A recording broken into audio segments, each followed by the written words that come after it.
উল্লাপাড়া থানার সিরাজগঞ্জ জেলার ৩ নং উধুনিয়া ইউনিয়নের ২ নং ওয়ার্ডের গজাইল গ্রামের যে কাঁচা রাস্তাটি আছে, অবশ্যই এই কাঁচা রাস্তাটি পাকা করে দিতে হবে। আমার এমপি মহোদয়ের কাছে আকুল আবেদন। এই রাস্তাটিতে যদি একটু বৃষ্টি হয় তাহলে কাদা হলে আমরা হাঁটতে পারি না। মনে হয় পড়ে গড়ে চলে যাব।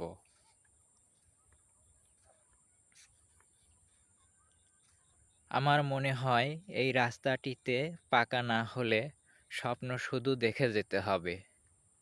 আমরা কখনো এই স্বপ্ন দেখতে চাই না। এই স্বপ্ন বাস্তবে দেখতে চাই।